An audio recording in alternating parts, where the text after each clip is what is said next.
You know Mangel, Rabbi Nissan Mangel was just turned 90. You know his story. That means in 1944 he was 10. He just turned 90, which means he's 6 years older than my father. Amazing. Amazing man. He took his entire family, children, grandchildren, great-grandchildren, to Auschwitz, and they had a whole weekend together, and they verbrengen, they sang the Gunim, and he took a picture by the gate. Arbeit macht frei. He was there. We have a buffer here. That's right. That's right. With red hair. Oh my God, it's very dark. So when people ask him where was God during the Holocaust, he says, with me. Now is that an answer? I mean, he survived. He survived. He didn't survive. He thrives. He thrived. Got married, he had children, had a life. Ask him that question. What about people who didn't? Dr. Mengele walked into a barracks, and Mangel was laying on a cot. You know, when they came to this election, he was 9 years old, or he was young, and they sent kids to the gas chambers. So Mengele is doing this, you know. He was standing with his father, so he stood on tippy toes, and Mengele asks him, "How old are you?" So he says 14. He was 8 or 9. So Mengele laughs and says, "Go with your father." That's his first story. Mengele walks into a barracks and he's laying on a cot. And he comes in with 2 doctors and a syringe.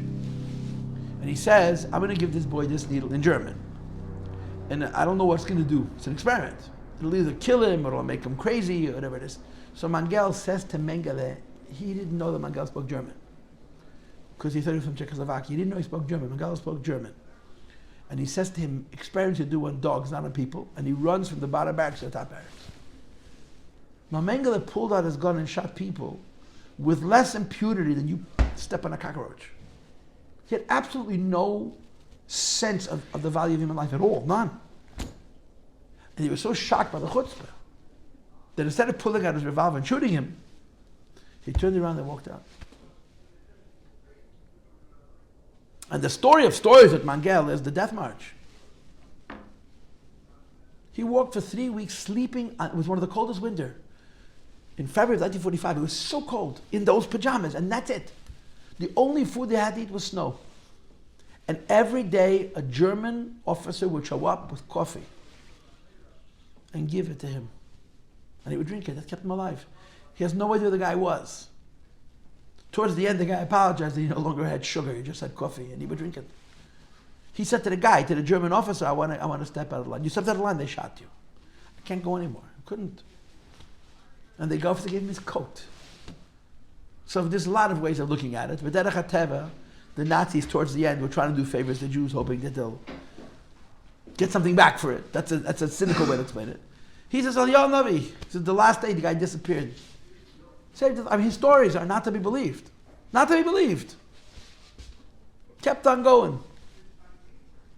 Lived in the ground, ice cold, eating only snow. It's all the food they had. And when you're eating food that's cold as the temperature around it, makes your body freeze from the inside. It's a death sentence. And thousands of people survived the death march. Not just him. Thousands of people survived the death march. Not to be believed.